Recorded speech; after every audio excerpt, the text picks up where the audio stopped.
India's number 1 varicose veins hospitals ఐబీసీను సంప్రదించండి. మీ నొప్పి లేని ప్రయాణాన్ని ప్రారంభించండి.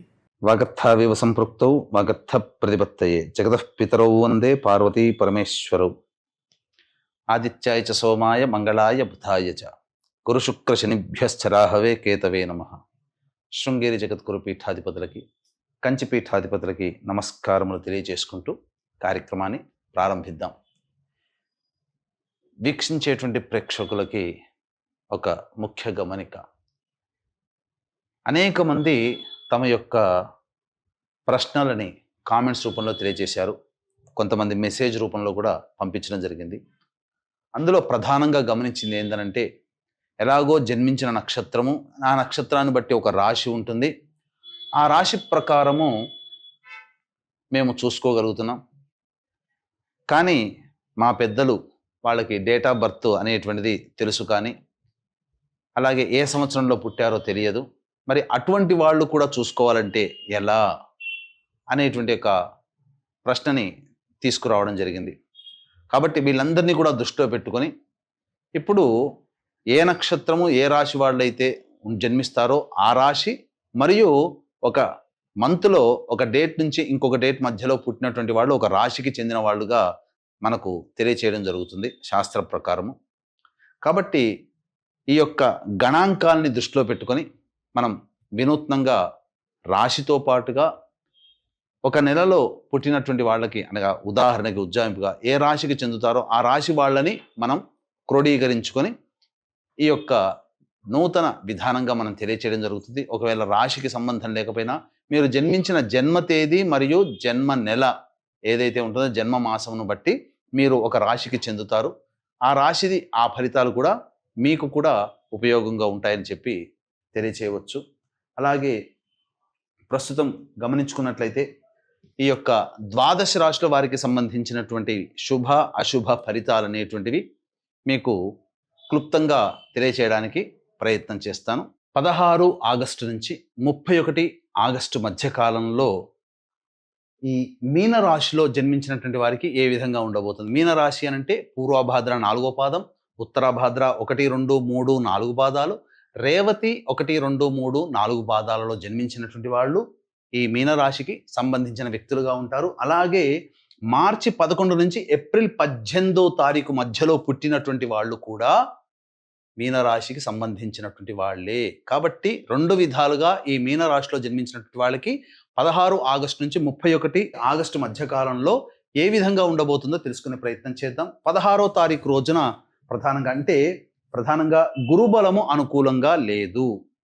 ఈ కారణం చేత ఏం జరుగుతుంది, ప్రతి పనులలో ధనపరమైనటువంటి సమస్యలు ఉంటాయి, ఆటంకాలు కూడా ఎక్కువగా ఉంటాయి. కాబట్టి జాగ్రత్తలు పాటించండి. మీకు వాగ్దానం చేసినటువంటి వాళ్ళు మీకు మొహం చూపించరు, ఎందుకంటే ఎక్కడ మీకు సహాయం చేయాల్సి వస్తుందోనో అలాంటి ఇబ్బందులు ఎదుర్కొంటారు. ఇక శుక్రగ్రహ సంచారం అనుకూలంగా ఉన్నటువంటి కారణం చేత అన్ని విధాలుగా ఆనందదాయకంగా ఉంటుంది. 21వ తారీఖు తర్వాత కోల్పోయిన ప్రేమను తిరిగి పొందే అవకాశం ఉంటుంది. అంటే దంపతుల మధ్య విభేదాలు, స్నేహితుల మధ్య ఉన్న విభేదాలు తొలగి ఆనందంగా మళ్ళీ కలుసుకుంటారు. పాత మిత్రులను మళ్ళీ కలుసుకునే అవకాశం ఉంటుంది. అన్ని విధాలుగా యోగదాయకంగా ఉంటుంది. వాహన కొనుగోలు చేసే అవకాశం ఉంటుంది. స్థిర చరాస్తులు మీ పేరున రిజిస్టర్ చేసుకునే అవకాశాలు కూడా మంచి సమయం అని చెప్పవచ్చు.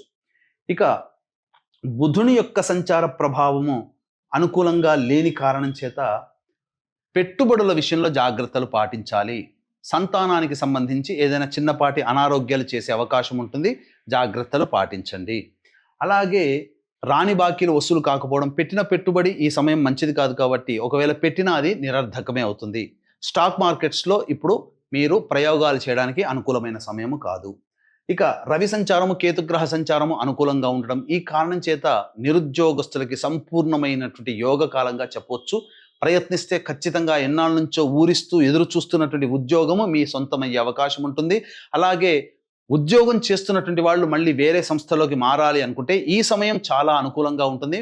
వెళ్ళిన చోట మీకు కీర్తి ప్రతిష్టలు, సహాయ సహకారాలు చక్కగా ఉంటాయని చెప్పవచ్చు.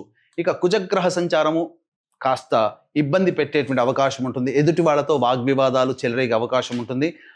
చర్మ సంబంధమైనటువంటి వ్యాధులతో ఇబ్బంది పడతారు. బలహీనంగా, మానసికంగా బలంగా ఉన్నప్పటికీ శారీరక బలహీనతలు మిమ్మల్ని కుంగుబాటుకు గురి చేస్తాయని చెప్పవచ్చు. ఇక రాహు శని యొక్క సంచారము తెలిసిందే. జన్మశని ప్రభావం, వ్యయ రాహు ఇది కాస్త ప్రయత్నాల్లో ఆటంకాలు అనేటువంటివి కలగచేస్తాయి. ఏతావాత చెప్పుకొచ్చేది ఏమిటంటే ఒక శుక్రుడు, రవి, కేతువు తప్ప మిగతా ఏ గ్రహాలు కూడా అనుకూలంగా లేని కారణం చేత మిశ్రమమైనటువంటి ఫలితాలు పొందుతారు. ఈ రాశిలో జన్మించినటువంటి మహిళలకి అద్భుతమైనటువంటి యోగ కాలంగా చెప్పవచ్చు. కోల్పోయిన చోట మీకు తిరిగి గౌరవ మర్యాదలు పొందుతారు. చేసేటువంటి ధనపరమైనటువంటిది ఏదైనా ఉన్నాయనుకోండి, ఆ డీలింగ్స్ అనేటువంటివి కొంత సజావుగా సాగుతాయి. రాని బాకీలు వసూలు అవుతాయి. అన్ని విధాలుగా ఆనందదాయకంగా ఉంటుంది. మీ మాటకి విలువ పెరుగుతుంది, గౌరవ మర్యాదలు పెరుగుతాయి. విలువైన వస్తు ఆభరణాలు కొనుగోలు చేసే అవకాశం ఈ రాశిలో జన్మించినటువంటి మహిళలకి ఉండబోతుందని చెప్పవచ్చు. ఇక ప్రధానంగా వీక్షించేటువంటి ప్రేక్షకులు తమ జీవితంలో ఎన్నో సమస్యలు ఎదుర్కొంటూ ఉంటుంటారు. ఆ సమస్యలు తీరక సతమతమవుతూ ఎలా పరిష్కరించుకోవాలో తెలియక సతమతమవుతూ ఉంటుంటారు. ఎన్ని ప్రయత్నాలు చేసినా అన్ని ప్రయత్నాల్లో ఆటంకాలే, అన్ని నోటిదాకా వచ్చి వెనక్కి వెళ్ళిపోవడము. ధనపరమైన సమస్యలు అయితే ఈ సమస్య తీరితే మేము కాస్త కుదుట పడతాం అనుకునే సమయంలో ఆ వచ్చిన ధనము ఖర్చు అయిపోతుండడం, ధనవంతులు కావాలనే కోరిక కలగానే ఉండడం, దాంపత్య సమస్యలు పెరగడము, అలాగే సంతానం కలగకపోవడము, వివాహపరమైన సమస్యలు పెరుగుతూ ఉండడము, ఇలాంటి అనేక రకాల సమస్యలకి ఎన్ని పూజలు చేసినా ఆ పూజలు దేవతానుగ్రహం కలగకపోవడం, ఇలా అన్ని విధాలుగా సమస్యలే తప్ప ప్రశాంతత లేని జీవితాన్ని గడుపుతుండేటువంటి వాళ్ళకి మహత్తరమైనటువంటి అవకాశము ఈ శ్రావణ మాస అమావాస్య, చతుర్దశి మరియు అమావాస్య కలిసి ఆశ్లేష నక్షత్రంతో కూడుకున్నటువంటి రోజు ఈ నెల 22వ తారీఖు రోజున. ఆ రోజున మన పీఠం ఆధ్వర్యంలో పితృదోష నివారణ కార్యక్రమాలు జరపబడుతున్నాయి. ఇంతకుముందు చెప్పినటువంటి సమస్యలు అన్నిటికీ మూల కారణం మీ జాతకంలో ఉండేటువంటి గ్రహాలు కాదు, అది పితృదోషం అనేటువంటి విషయాన్ని గమనించుకోవాలి. పితృదోషం అంటే తండ్రి వైపు 6 తరాలు, తల్లి వైపు 3 తరాల్లో ఏవైనా దుర్మరణాలంటే road accident, fire accident, suicide attempt, నదిలో బావిలో పడి చనిపోవడం, ఇంట్లోంచి వెళ్ళిపోవడం, లివర్ ఫెయిల్యూర్, కిడ్నీ ఫెయిల్యూర్, క్యాన్సర్తో చనిపోవడం, 60 సంవత్సరాల లోపల ఏ విధంగానైనా చనిపోయినా, పెళ్లి కాకుండా చనిపోయినా, ఇవన్నీ పితృశాపాలు. కాబట్టి ఇవి ఉండగా మీరు ఏది శుభాన్ని మీరు పొందలేరు. కాబట్టి అటువంటి యోగాన్ని మీకు కలిగించాలనే ఉద్దేశంతో గత 12 సంవత్సరాలుగా అవకాశం చిక్కినప్పుడల్లా ఈ పితృదోష నివారణ కార్యక్రమాలు జరిపించడం జరుగుతుంది. ఈ శ్రావణ మాసం అమావాస్య అద్భుతమైనటువంటి రోజు. ఆ యొక్క అమావాస్య రోజున మన పీఠం ఆధ్వర్యంలో జరుగుతుంది. 21వ తారీఖు రోజున బయలుదేరుతాము. 22న కార్యక్రమం జరిపించుకొని మళ్ళీ 23వ తారీఖు రోజున చేరుకుంటాము. కాబట్టి 20వ తారీఖు లోపల మీ గోత్రనామాలు నమోదు చేసుకునే అవకాశం ఉంటుంది. కాబట్టి కార్యక్రమ తదనంతరం కాంటాక్ట్ చేసి పూర్తి వివరాలు తెలుసుకోవచ్చు. ఇక రోజువారీ కార్యక్రమాలలో భాగంగా 16వ తారీఖు రోజున కుటుంబముతో విభేదాలు, సమస్యలు పెరుగుతాయి, మానసికమైన ఆందోళన ఉంటుంది, ఖర్చులు అధికంగా ఉంటాయి. 17, 18 ఈ తేదీలలో మీకు అన్ని విధాలుగా సహాయ సహకారాలు అందుతాయి. తద్వారా అనుకున్నటువంటి పనులు సజావుగా పూర్తి చేసుకుంటారు. రాని బాకీలు వసూలవుతాయి. ఖర్చుకు మించిన ఆదాయం లభించడం ద్వారా ఆనందంగా జీవిస్తారని చెప్పవచ్చు. ఇక 19, 20, 21, 22 ఈ తేదీలలో వాహనాన్ని నడిపేటప్పుడు జాగ్రత్తలు పాటించాలి. మీ ఆరోగ్యం పట్ల శ్రద్ధ వహించాలి. అనారోగ్య సూచనలు కనిపిస్తున్నాయి. అలాగే గృహ మరమ్మతులు, వాహన మరమ్మతులకి ఖర్చులు అధికంగా ఉంటాయి. తల్లిగారి ఆరోగ్యం పట్ల కూడా శ్రద్ధ వహించాలి. 23, 24, 25, 26, 27 ఈ తేదీలలో మీ నిరుద్యోగస్తులకి ఉద్యోగం లభించే అవకాశం ఉంటుంది.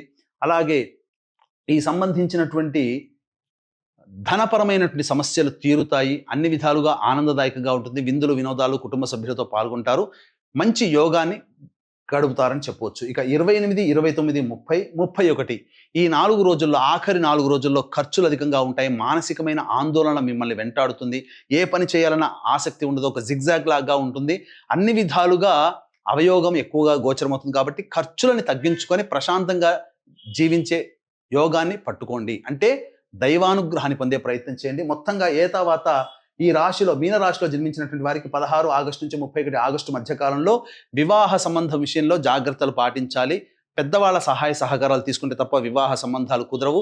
విద్యార్థులకి ప్రధానంగా కోరుకున్నటువంటి చోట మీకు విద్యా సంస్థల్లో ప్రవేశం లభిస్తుంది. కాకపోతే పరీక్షలలో ఉత్తీర్ణత శాతం మాత్రం బాగా కష్టపడితే తప్ప ఫలితము పొందలేరు. సంతానం కోసం ఎదురు చూసేటువంటి వ్యక్తులకి మంచి అవకాశంగా చెప్పవచ్చు. మంచి సత్సంతానం కలుగుతుంది.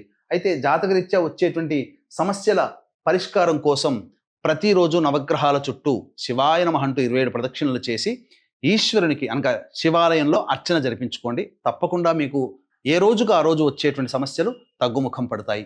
సర్వం శ్రీ ఉమామహేశ్వర పరబ్రహ్మార్పణమస్తు.